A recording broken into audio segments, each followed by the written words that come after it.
நல்லவை கேட்போம் நமது சேனலில் கிருஷ்ணாவதாரத்தில் சம்ஹாரமும் தத்துவமும் என்பது பற்றி கேட்போம்.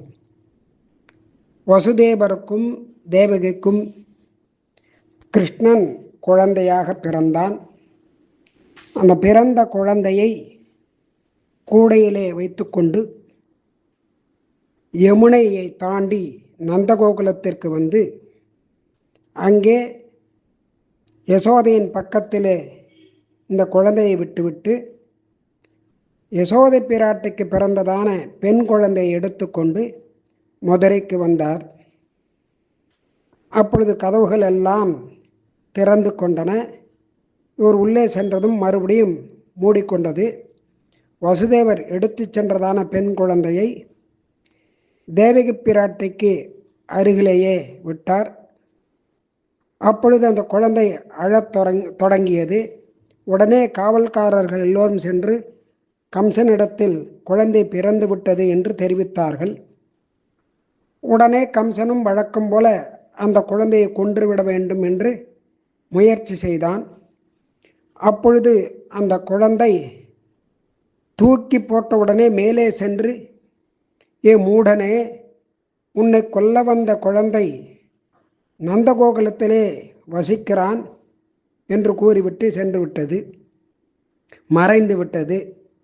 அந்த சமயத்தில் நந்தகோகுலத்தில் யசோதைக்கு பிறந்ததான குழந்தை ஆண் குழந்தை என்று கேட்டு சந்தோஷப்பட்டாள் யசோதை பிராட்டி. அவள் மயக்கத்தில் இருந்ததால் குழந்தை பிறந்தது என்று தெரிந்திருந்தது. ஆண் குழந்தையா பெண் குழந்தையா என்பது தெரியவில்லை. இங்கு குழந்தை மாயமாக மாறியவுடன் கம்சன் தன் தங்கையான அந்த தேவகியினிடத்திலையும் வசுதேவரிடத்திலையும் நான் பெரிய தவறு செய்துவிட்டேன், மன்னிப்பு கேட்டுக்கொள்கிறேன் என்று சொல்லிவிட்டு தெய்வம் இப்படி பொய் கூறிவிட்டதே என்று கூறிவிட்டு சென்றான். உடனே மந்திரிகளோடு ஒரு மந்திராலோசனை செய்தான். ஆலோசித்து எங்கு குழந்தை பிறந்தாலும் உடனே கொன்றுவிட வேண்டும் என்று உத்தரவு போட்டான்.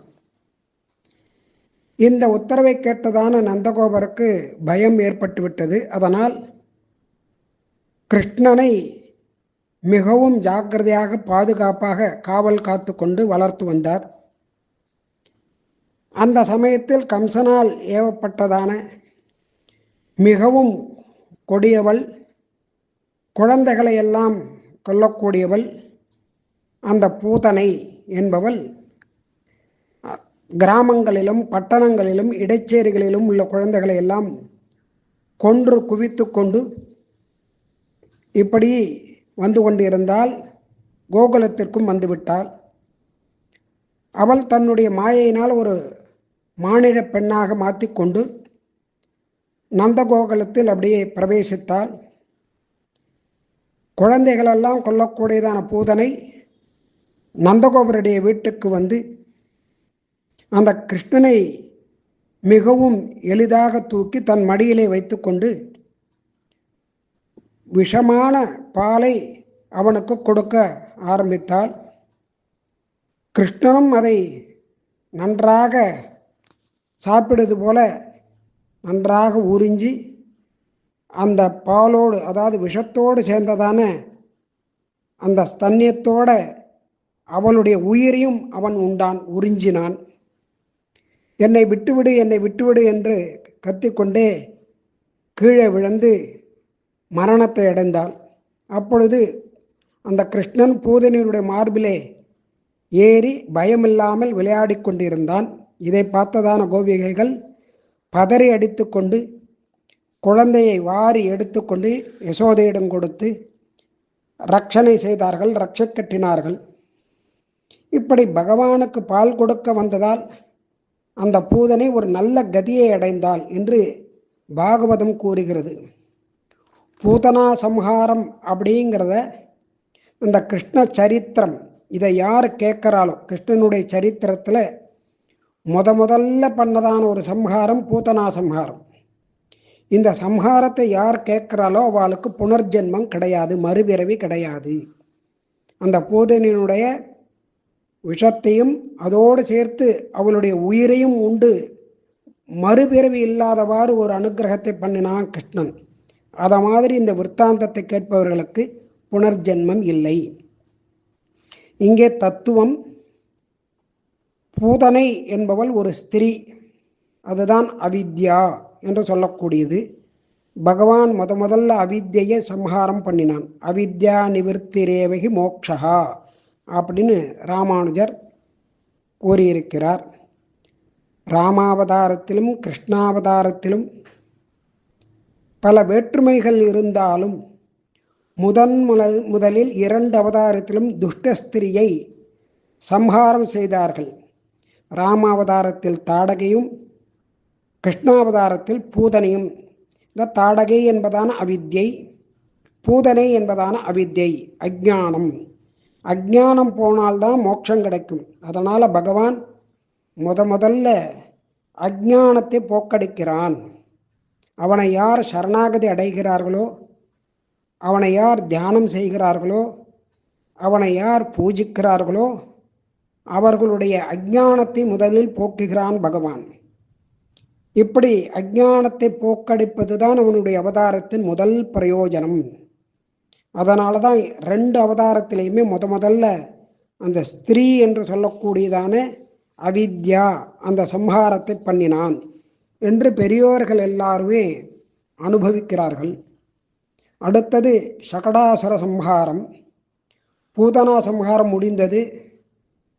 ஒரு நாள் இப்படி கிருஷ்ணன் தவழ்ந்து கொண்டிருந்த பொழுது அவனுடைய ஜென்ம நட்சத்திரம்.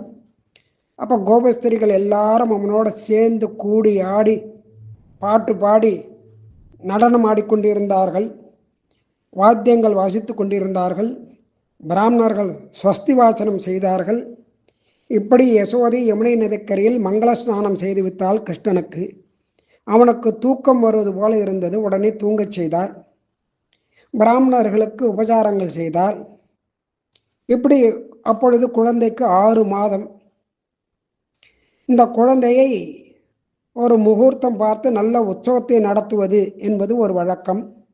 அதுக்கு ஔத்தானிக உற்சவம் அப்படின்னு பேர். இந்த குழந்தையை தொட்டில்ல படுக்க வைத்து விட்டு அந்த சமயத்தில் குழந்தைக்கு ஒரு பாதுகாப்பாக ஒரு வண்டியையும் பக்கத்திலேயே நிறுத்தி வச்சிருந்தால் யசோதை பிராட்டி. அந்த வண்டியில் கம்சனால் ஏவப்பட்டதான ஒரு அசுரன் ஆவேசித்து அந்த குழந்தையை கொன்றுவிட வேண்டும் என்று முயற்சி செய்து கொண்டிருந்தான். குழந்தை தாய்ப்பாலுக்கு அழுவது போல கத்தி காலால் அந்த வண்டியை உதைத்தது. அசுரன் பெரிய ஒரு சத்தத்தோடு தன்னுடைய சுயரூபத்தோடு இறந்து கிடந்தான் கீழே. அந்த சத்தத்தை கேட்டு யசோதை முதலான எல்லா கோபிகைகளும் நந்தகோபர் எல்லாருமே வந்து இந்த வண்டி குடைசாய்ந்து கிடக்கிறதே யார் பண்ணினா இப்படி அப்படின்னு கேட்க, அருகில் இருந்த பாலர்கள் எல்லோரும் குழந்தைதான் காலால் இந்த வண்டியை தள்ளியது என்று கூறினார்கள். அசுரன் பூதம் போல பக்கத்திலேயே படுத்து கிடந்தான் மரணம் அடைந்து. உடனே நந்தகோபர் அந்த பிராமணர்களை கொண்டு ஸ்வஸ்தி வாசனம் பண்ணி அந்த குழந்தைக்கு பால் கொடுத்தால் யசோதை பிராட்டியும். இதை திருமங்கை ஆழ்வார் நன்றாக அனுபவிக்கிறார். ஈடும் வலியும் உடைய என் நம்பி பிறந்த 7 தினங்களில் ஏடலர் கண்ணீனானை வளர்த்தி யமுனை நீராடப் போனேன். யசோதை பாவத்தில் அழகாக வர்ணிக்கிறார். குழந்தை பிறந்து 7 நாளில் இந்த குழந்தையை எப்படி தொட்டில்ல போட்டுட்டு நான் வந்து நீராடுறதுக்கு போனேன். சேடன் திருமார்பன் கிடந்து திருவடியால் மலைபோல் ஓடும் சகடத்தை சாடிய பின்னை உருப்புவதஞ்சுவனே அப்படின்னு அனுபவிக்கிறார். இதில் என்ன ஒரு தத்துவம் அப்படின்னு கேட்டால், காமம் குரோதம் அப்படின்னு சொல்லக்கூடியதான 2 சக்கரங்கள். காமம் என்பது ஆசை, குரோதம் என்பது கோபம். இந்த 2ம் மனிதனுக்கு இருக்கக்கூடாது. இங்கு வண்டி அப்படிங்கிறது மனசு. கம்சனால் ஏவப்பட்டதான அசுரன் வண்டியில் உள்ள 2 சக்கரங்களில் பிரவேசம் பண்ணி கிருஷ்ணனை கொல்ல முயற்சிக்கிறான். இதை தெரிந்து கொண்டதான சர்வஜனான கிருஷ்ணன் அந்த அசுரனை சம்ஹாரம் பண்ணுகிறான். காமயேஷ குரோதயேஷ ரஜோகண சமுத்பவ மகாசனோ மகாபாப்மா வித்யைனம் இக வைரினம் அப்படின்னு கீதையானது சொல்கிறது. மனசு எங்கே பார்த்தாலும் சஞ்சரிக்கும், சஞ்சலமான ஒரு சுபாவத்தை உடையது. சஞ்சலம் ஹி மனக்கிருஷ்ணா அப்படிங்கிறார். அந்த மாதிரி ஒரு காமக்ரோதங்களோடு கூடின மனசை அடக்க வேண்டும். மனதை அடக்க முடியவில்லை அப்படின்னா எந்த காரியத்திலும் வெற்றி அடைய முடியாது. அதனால் மனசை அடக்கி எம்பெருமானை தியானம் பண்ண வேண்டும். அந்த தியானம் இல்லைன்னா மோட்சம் கிடையாது. அதனால் காமக்ரோதங்களை அடக்கி, அதாவது மனதை கொண்டு அடக்கி தியானம் செய்ய வேண்டும்.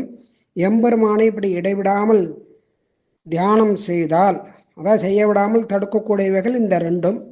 இவைகளை எம்பெருமான் சம்ஹரிக்கிறான். அவனை தியானம் பண்ணாதான் மோட்சம் கிடைக்கும். அதை தடுக்கிறது இந்த காமக்ரோதங்கள். அதை பகவான் சம்ஹரித்து அனுக்கிரகம் பண்ணுகிறான் அப்படிங்கிறது சகடாசுர விற்த்தாந்தத்திலேருந்து தெரியுது. மற்றவை நாளை கேட்போம்.